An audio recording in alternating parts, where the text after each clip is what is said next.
LeBron's protect. I like Spurs and said for some reason that OK team is crazy unless J Dub plays. Okay. All right. Amazing show When today. the finals start?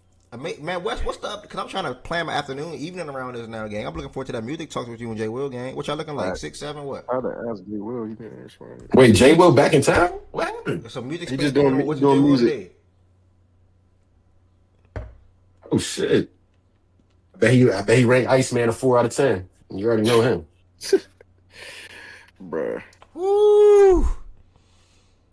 Finals start on June 3rd. Hey, what that music space looking like, Wes? So I can plan it a little bit. The views space. Music. the music. What time? Like what time type shit? I mean, whenever we're done here. Oh, for real? I thought we were done early. But, yeah, I ain't think we're gonna go this long either. To be honest, I'm about to head in my little sister crib and head to my man Bruh, joint. bruh, look though, bruh. Can we talk about my girls, We about to bruh? hit Like, that. We what's about up, to head bruh? to that right now, gang. That's Yeah, why. like you been on some hating ass That's why I shit, just gang. I shared ain't my gonna lie. screen back on the Talk about for, this. for the Talk about tweet, the gang. MVP gang. Talk about the MVP gang. Hey man, they had a Talk about the MVP gang. You already they know. had a certain somebody who's related to a certain somebody who's like a big creator, right? He's a big creator in his own right. He had a space yesterday. Oh, I know you're talking They about. have they did top 10 WNBA players this season. Right now, yeah. Kate wasn't in the top 5. She didn't get mentioned until around like 7. Funny. Nah, just a quick Funny how they act. just a quick introduction because I'm about to leave out.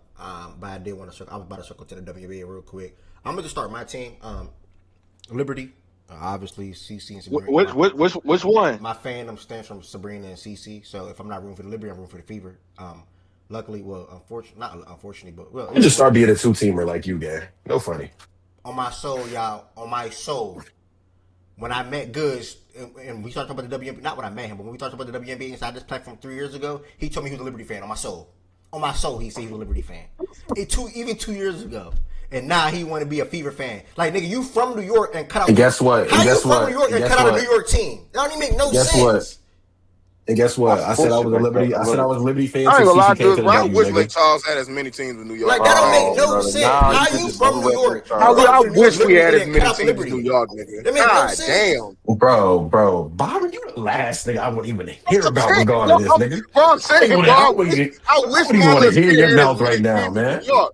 I wish my little city I root for at least 2 or 3 of them, bro. Damn. Bro, Byron, your man's don't claim no New York team. What you mean? I'm not gonna lie, 0 New York teams is crazy. What you mean? The Yankees and the Rangers? What are y'all talking about? Let Goods be a goofy. The Yankees and the Rangers? What are y'all talking I'm about? trying to hear the music talks, y'all, in a second. I ain't gonna lie. Let me knock this out real quick. Just from my Liberty's perspective. Y'all can talk about the Fever and anybody else. And I'm gonna just give a little update around the league from a standard perspective and stats. But yeah, man, 3-3 start to the year. Sabrina first game yesterday, so I 100% thought we were gonna win this game. She started off pretty good. And they're rookie, number 1 pick. We had some conversations around her. She had a career game, big third quarter, big game overall. She finished with 24 points, career high for her. Hopefully, her and Paige can eventually thrive in the backcourt together because there's things that she can do that can complement Paige's game and vice versa. They've been playing; they have a lot of experience playing together in college and things like that. So, I think we're still a terrible pick. Still a terrible pick, by the way. We're trying to figure out how to make everything come together and how to make everything work when it comes to our quote unquote big four. Sabrina first game yesterday, Satu played. I think this game right here was her second or third game, and then obviously Stewie and John Quill been there the whole entire year so far. A 3-3 start is not as ideal when it comes to all the offseason moves that we did, even adding a big fish like Satu, and even having Stewie and Sabrina come back. So I think we'll pick it all up, man. We just need time, and also having a new head coach. That matters too. So I think we'll eventually pick everything back up, and we'll be rolling. We'll look like one of the better teams in the WNBA when it's all said and done. And that's pretty much all I got to say about it. From a Dallas Wing perspective, versus real quick on this game, they're 4-3 now, man. They're 3-1 on the road. That's big. They led by Paige yesterday, who had 24 points, and obviously it's Fudd, who had 24 as well. And Enrique chipped in. She's gonna be Enrique. She's gonna jack. She was 5 for 20. Jessica Shepard been a big front court addition for them. Also Smith, but Jessica Shepard, the winner like with triple doubles and things like that.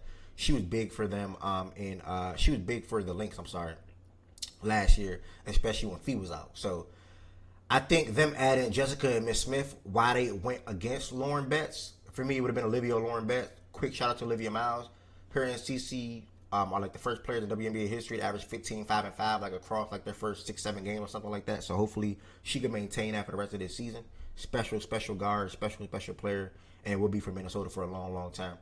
I'm a Paige fan, and I came because I'm a W casual. I'm a Paige fan.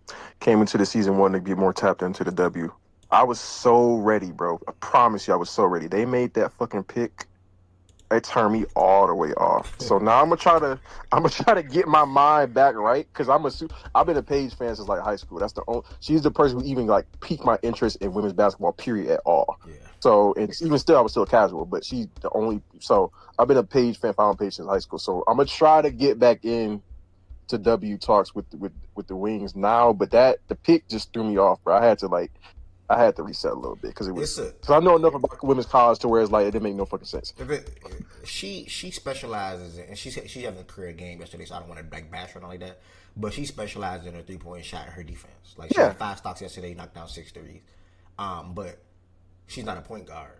And bro, I'm watching Olivia out here, bro. Like, come on, yeah, bro. like in my opinion, Paige is a combo guard. But when you have somebody that can step in and be a full-time point guard and help Paige make life easier for her, and like they can operate like a 1-2 punch, similar to like CC and Kelsey, you grab that. And if you don't, you go get Lauren because like yeah. It is what it is though, bro. So shout out to the Wings. They did 4-3. Hopefully they keep it up. The Atlanta Dream had a big comeback yesterday, and before I pass to the Tiz and Goods in a second.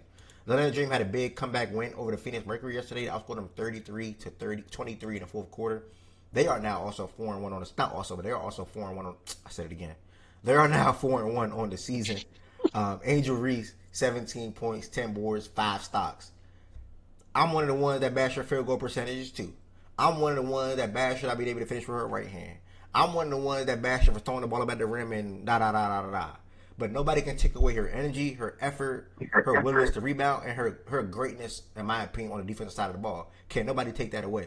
And that's what she's bringing to Atlanta. That's what's so pivotal and so key for them because they have 2 really good scores in my pitch. I took 3 shots. DeAndre Jordan. They have 2 really good scores in Miss Gray and Ryan Howard, and then also Jordan Canada, who does a decent job at getting to the rim and getting to the line, finishing at the rim, and then also playmaking. She had 14 assists yesterday as well. So, I mean, yeah, man, the Dream, I was heavy on them last year. I'm heavy on them this year. I think Angel was a really good addition for them, personally, because what she's going to bring from a rebounding perspective and a defensive perspective as well.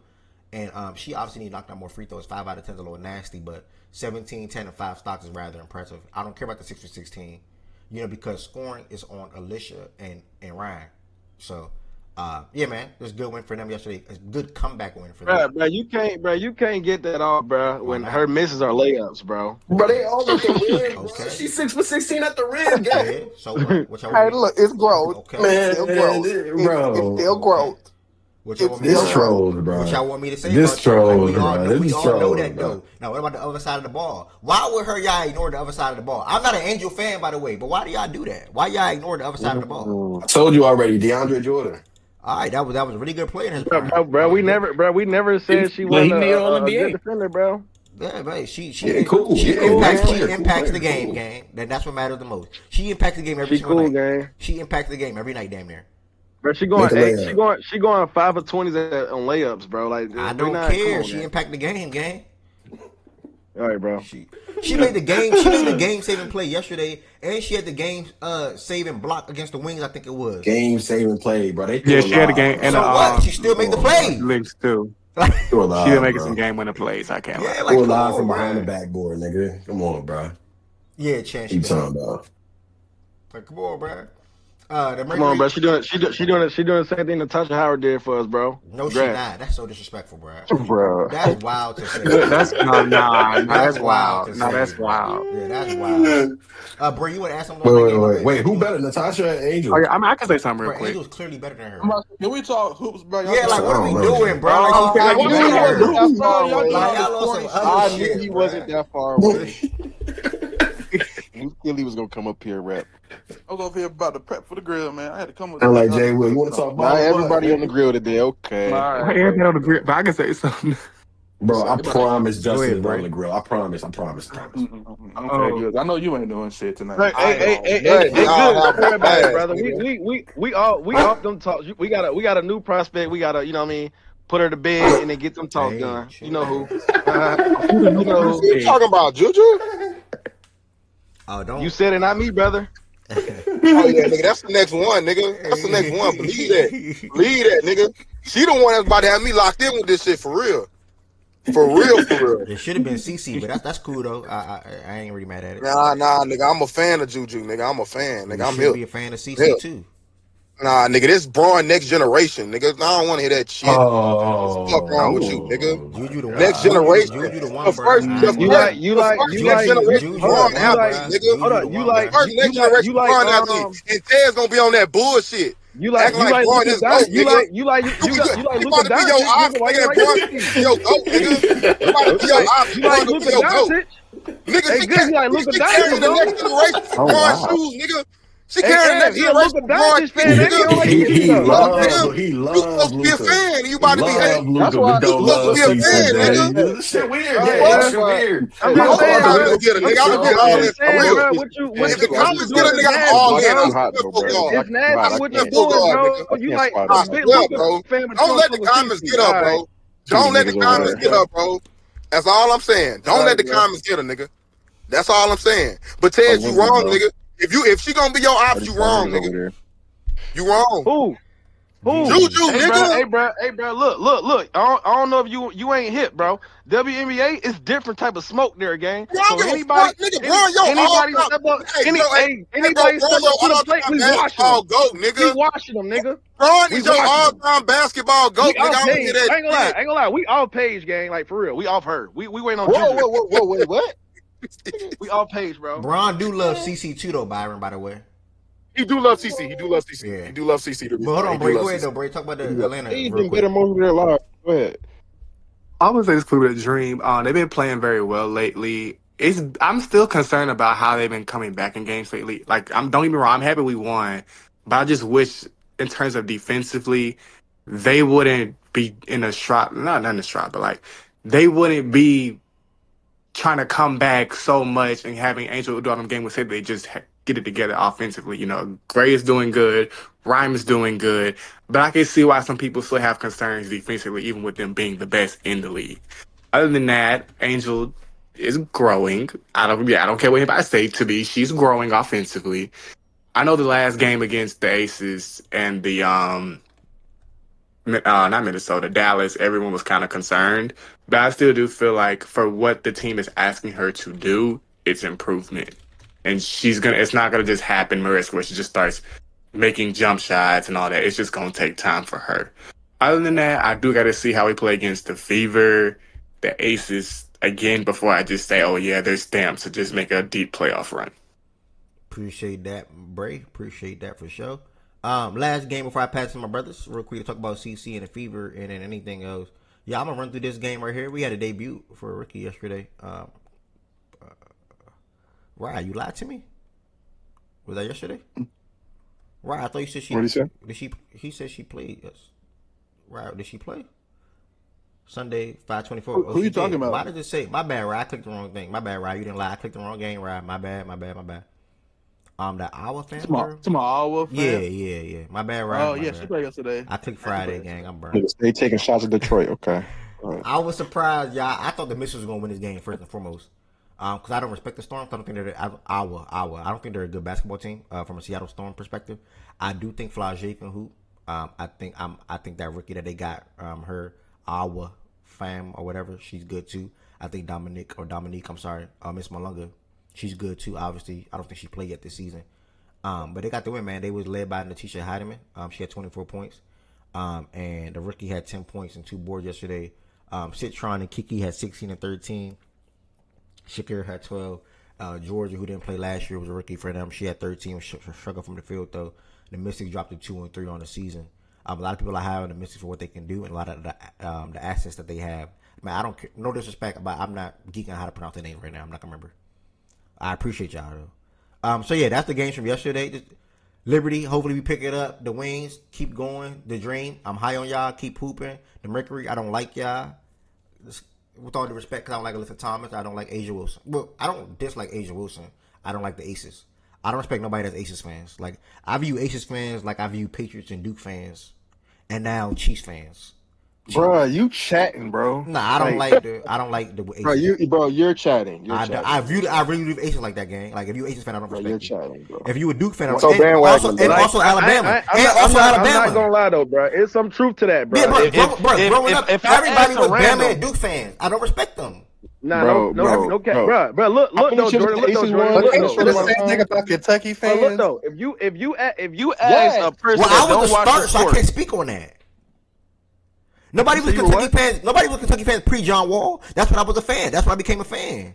Now, if niggas became fans after that, I can't speak on that. Niggas been riding Bama and Duke all my life. I can't respect that. I'm sorry. I just don't. Bro, I that goes to the point, brother. Like you just said, I was a Kentucky fan before John. So before y'all got lit, basically, who was a Kentucky fan? Well, whoa, hold up. Before, brother, I was 8 years old, brother.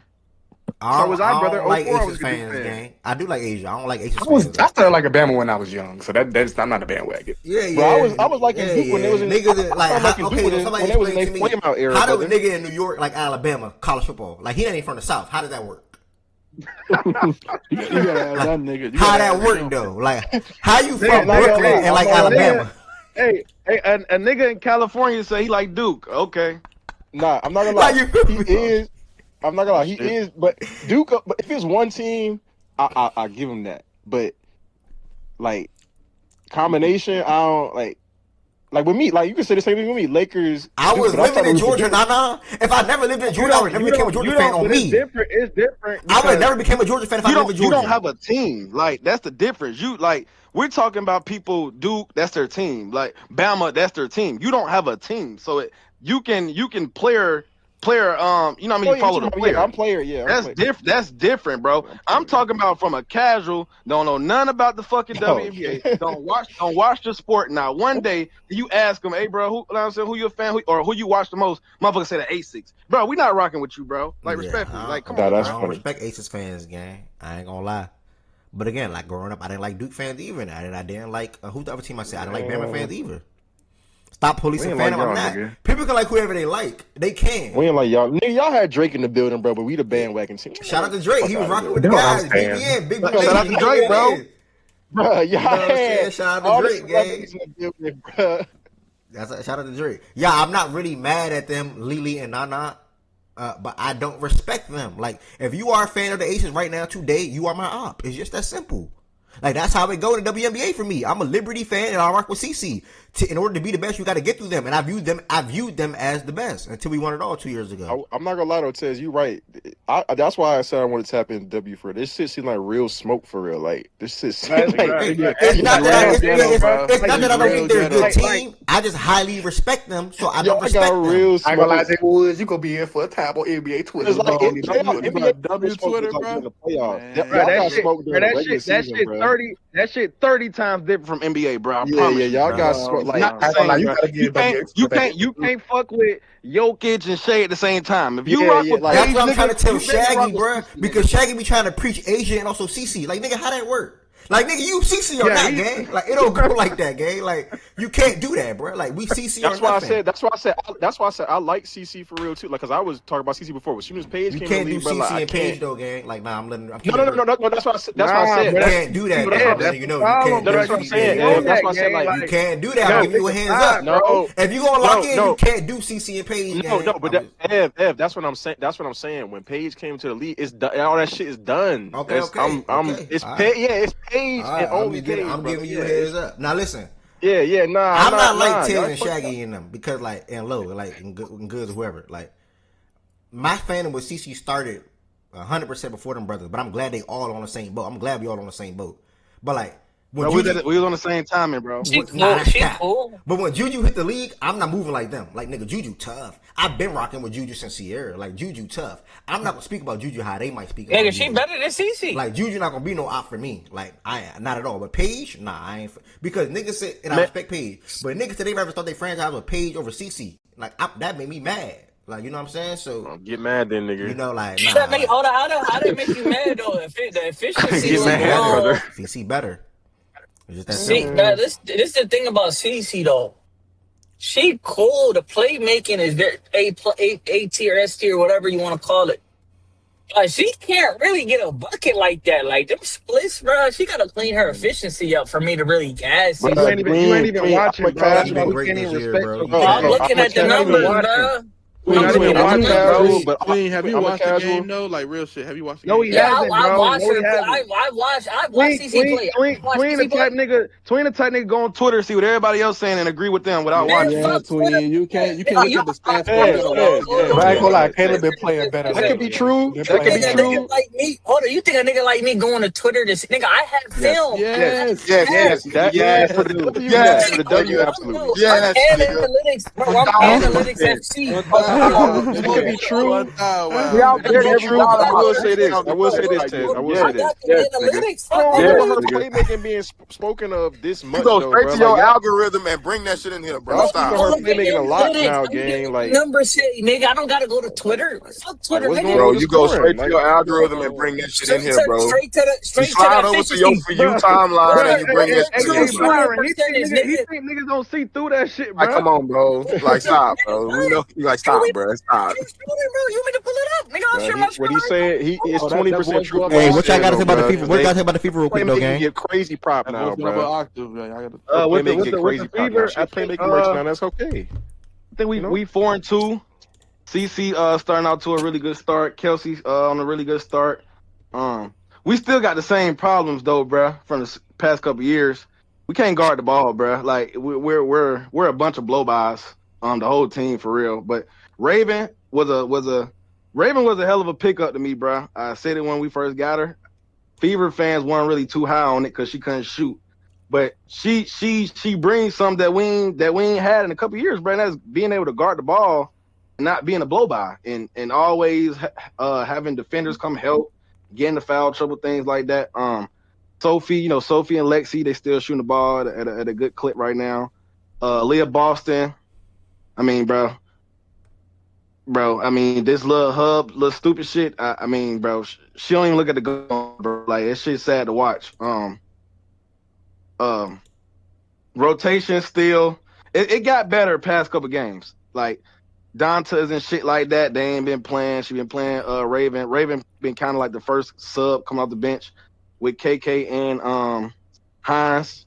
So that's and whoever start, because sometimes we mix it up with Lexi and Sophie with whoever start. But one of them also come off the bench, and that's our 4 that come off the bench.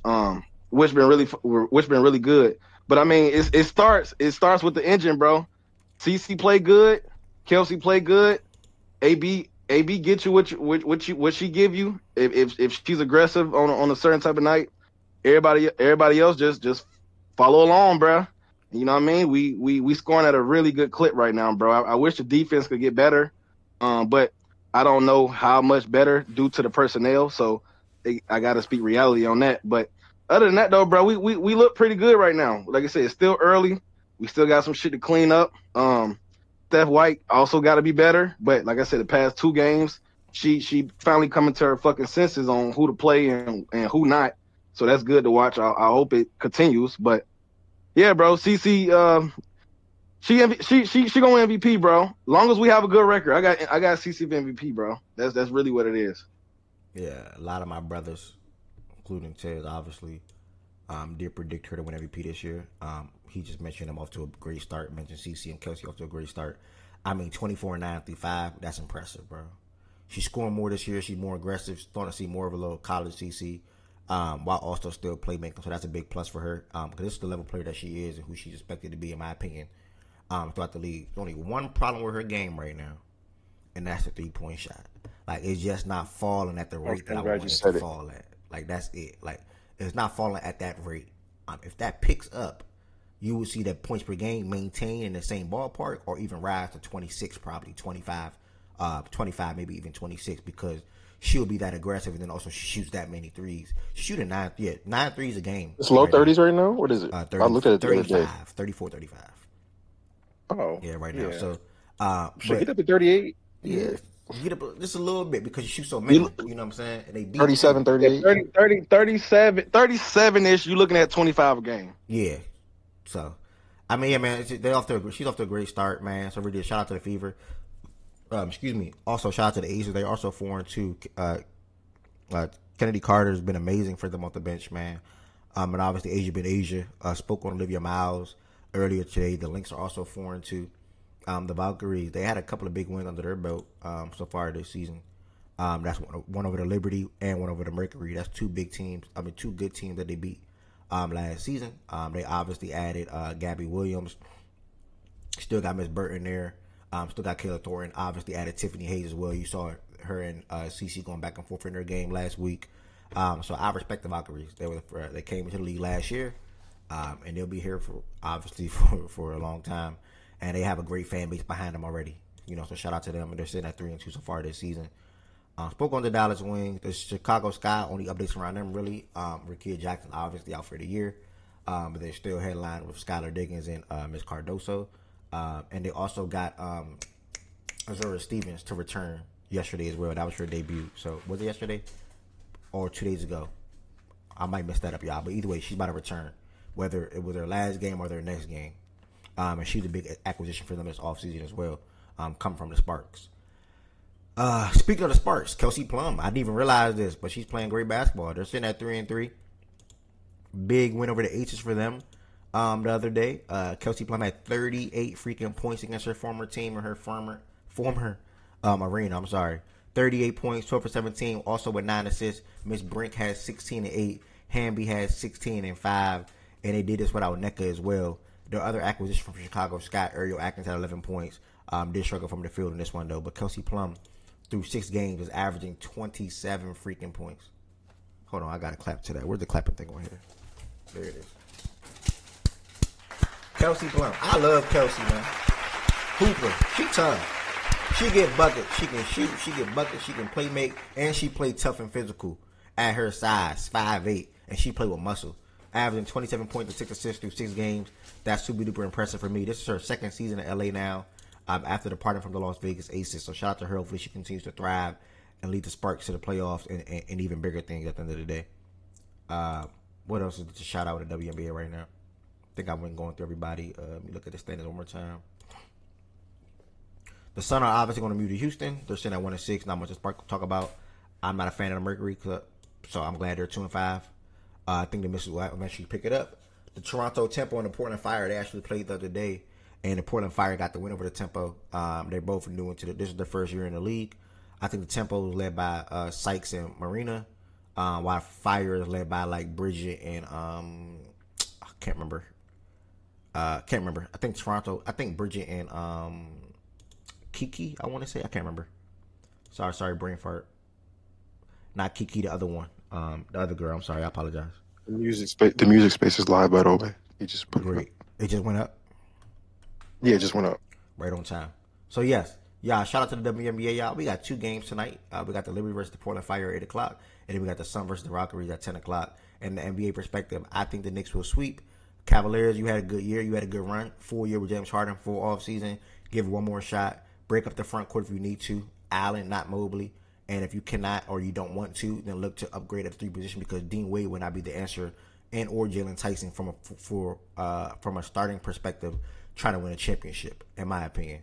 Thank you guys, man. This was an amazing 4-hour show today, bro. Thank you to everybody that tapped in today. Make sure y'all go tap into West and West. I don't know, or J Will got it right now on Twitter for a music space. I'm going to listen to my brothers talk about some music while I'm about to go drive to a cookout. Thank y'all for all the support, man. Make sure y'all follow the Twitch page. Damn, bro.